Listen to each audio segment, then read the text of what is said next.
People in the little town of Barrow in the far north of Alaska get ready for polar night, which is a time of year when the sun does not rise for a full month. A stranger shows up in Barrow one day.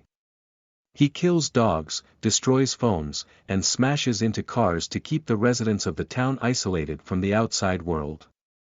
When his lover Stella is set to leave town but is unable to board a flight, Sheriff Eben Olsen and his partner Billy Kitka begin an investigation into the situation. Soon after Stella returns to town, Eben locates and detains a stranger in Lucy's diner. But one by one, the residents of the town start to pass away. The stranger tells Eben at the police station that the people for whom he committed the crimes are coming to town and intend to make him one of them. The city loses power all of a sudden.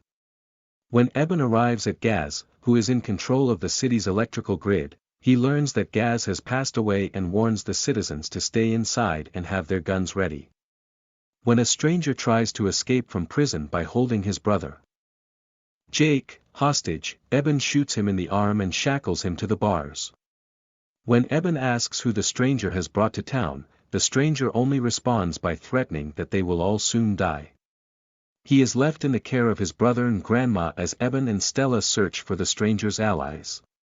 They are ambushed while traveling, but they are able to flee. When they return to the station and see that only a stranger is still there, they realize that the people he serviced used him after hearing Helen's grandmother screaming over the radio. He begs Eben to murder him, but Eben declines. The vampires, who viciously attack the village without intending to turn the residents into their own kind, quickly make it known that the stranger has been running errands for them all along. The vampire leader murders the stranger at the sheriff's station after the gory attack. Eben and Stella travel to Lucy's diner, where the survivors have been hiding, and they discover that one of them is Eben's brother. The gang of heroes hides for several days in Charlie Kelsey's home's attic. The group finds a survivor on the 7th day, but they soon realize that the vampires are using her as bait for the survivors. Despite this, Eben escapes, but the vampires kill the girl. However, he discovers John Reese, who had been hiding under the house, still alive. It turns out that one of the vampires scratched him, leading John to change and attack Eben. However, before the vampires can find John's body, Eben hacks off his head with an axe and runs back to Kelso's house. Later, despite Stella's efforts to stop them, senile Isaac Belosin and his son Wilson flee Kelso's home. Isaac is suffering from senility. One of the vampires drags Wilson away outside. After some time, the survivors come together at the shop, where they come upon a vampire girl who attacks Carter. Jake uses an axe to slice off her head. The survivors plan to go to the sheriff's office on the 18th day of the month. Eben chooses to utilize ultraviolet light to disorient the vampires at his grandmother's home, where she grew plants. However, one of the vampires strikes Doug, one of the survivors, on the way to the plan. When the others arrive at the scene, Stella notices a pool of blood where the stranger had been tied. In the meantime, the vampires approach Eben, but he uses the ultraviolet light to target Iris, the head vampire's girlfriend, who is quickly killed to spare her from suffering. Bo emerges from hiding to protect Eben. While Eben travels to the station, he diverts the vampire's attention. Eben succeeds in getting away, but Boo is slain by the vampire's head. The survivors discover Carter has become a vampire at the station after he was hurt by a vampire girl during an incident at the store. Eben kills Carter after he requests to be put off of his suffering. The survivors notice that they are being alerted by a light from Billy's home on the 27th day of the month.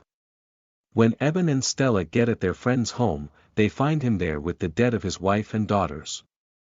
He had killed them to prevent the vampires from killing them, but his gun jammed and he was unable to kill himself. Billy is brought to the station by Eben and Stella, but Jake, Denise, and Lucy go to the Latirador. Stella finds a girl who survived after being used as vampire bait and heads to the Uterador. Billy arrives at the Tirador first, then Eben, then one of the vampires. Billy gets a vampire bite. Billy drives the vampire into a mechanical crusher after Eben and the others have failed to save him. However, Billy also loses an arm and becomes a vampire as a result. Eben murders him. To prevent anyone from learning the truth about them, the vampires burn down the town on the final day just before dawn. Stella and her child, who are in the street and hiding behind a car, are, nevertheless, entrapped. Eben uses Billy's blood to transform himself into a vampire in order to save them. Once outdoors, Eben engages the vampire leader in combat and ultimately kills him. The vampires go without their leader. Eben stays behind and observes the sole survivors of the city he could protect because he does not want to live a vampire's life. The finale of 30 Days of Night occurs as the sky starts to get lighter. At their favorite location, where they greet the dawn together, Eben passes away in Stella's arms as the sun comes up.